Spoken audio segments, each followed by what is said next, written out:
नमस्कार दोस्तों, स्वागत है आप सभी का मेरे चैनल आपके सपने में। यहाँ पर मैं लेकर के आई हूँ कुछ संकेत हैं, जो कुछ घटनाएं ऐसी होती हैं हमारी ज़िंदगी में जो हम उनके बारे में जानने की कोशिश करते हैं। यदि आपके साथ छिपकली से रिलेटेड ऐसी घटनाएं हुई हैं तो चलिए उनके मतलब जानते हैं कि वो शुभ हैं या अशुभ। जानिए छिपकली का शरीर के किन अंगों पर गिरना होता है शुभ और अशुभ। धरती पर सांस ले रहे हर एक छोटे बड़े जीव जंतु की अपनी खास अहमियत होती है।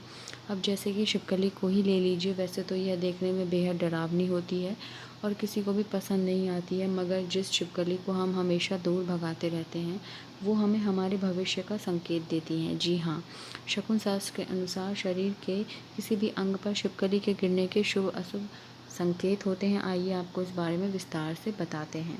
छिपकली यदि आपके माथे पर गिरती है तो संपत्ति मिलने की संभावना होती है। गर्दन पर छिपकली गिरने का मतलब यश की प्राप्ति होती है। दाहिने कान पर छिपकली गिरने से आभूषण की प्राप्ति होती है। बाएं कान पर छिपकली गिरने का मतलब आयु में वृद्धि होती है। नाक पर छिपकली गिरने का मतलब है कि आपका जल्द भाग्य उदय होने वाला है। बाएं गाल पर छिपकली गिरने का मतलब कि पुराने मित्र से मुलाकात होगी। दाहिने गाल पर छिपकली गिरना यानी आपकी उम्र बढ़ेगी। मुख पर छिपकली गिरना यानी मधुर भोजन की प्राप्ति होगी। क्या आपके भी सपनों में दिखते हैं ये फल? मतलब जान रह जाएंगे हैरान।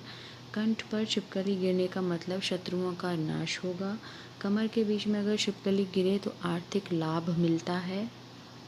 पेट पर छिपकली गिरने से आभूषण की प्राप्ति होती है। नाभि पर छिपकली गिरने से मनोकामनाएं पूर्ण होती हैं।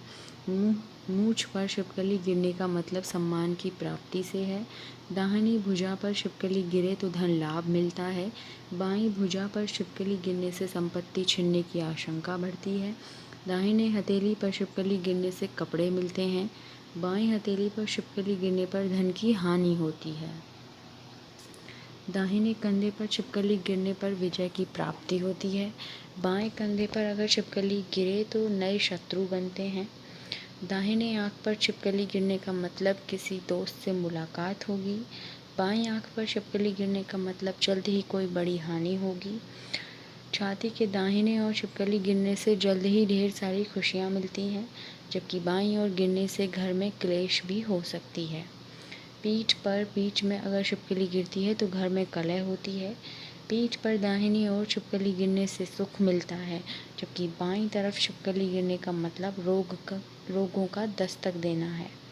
दाहिनी जांघ पर छिपकली गिरने से सुख मिलता है, वहीं बाईं जांघ पर छिपकली गिरने से दुख यानी शारीरिक पीड़ा मिलती है। दाहिने घुटने पर छिपकली गिरने से यात्रा का संयोग बनेगा। बाएं घुटने पर छिपकली गिरने का मतलब बुद्धि की हानि है। दाएं पैर या दाएं एड़ी पर छिपकली गिरना यानी यात्रा से लाभ मिलता है। बाएं पैर या बाएं एड़ी पर छिपकली गिरने से बीमारी या घर में कलह होगी, दुख मिलेगा। दाएं पैर के तलवे पर छिपकली गिरने का मतलब ऐश्वर्य की प्राप्ति होती है, वहीं बाएं पैर के तलवे पर छिपकली गिरने का मतलब व्यापार में हानि होगी। दाढ़ी पर छिपकली गिरने का मतलब आपके सामने जल्द ही कोई भयावह घटना हो सकती है। भौं पर छिपकली गिरने का मतलब कि धन हानि होगी। यदि छिपकली आपके बालों पर गिरती है तो इसका मतलब मृत्यु सामने खड़ी है। तो ये कुछ घटनाएं थी छिपकली से रिलेटेड, क्योंकि ऐसा हमारे जीवन में होता रहता है कि हम कभी काम करते हैं और कभी छिपकली गिर जाती हैं या ऊपर से गिर जाती है। तो ये उन्हीं घटनाओं की यहाँ पर व्याख्या थी। शकुन शास्त्र के अनुसार थी ये व्याख्या। मेरा काम सिर्फ आपको आपकी जानकारी देना है। आप जिस बारे में जानकारी लेना चाहते हैं, आपकी भावनाओं को ठेस पहुंचाना मेरा काम नहीं है। यदि आपको मेरी वीडियो जानकारी अच्छी लगी है तो मेरे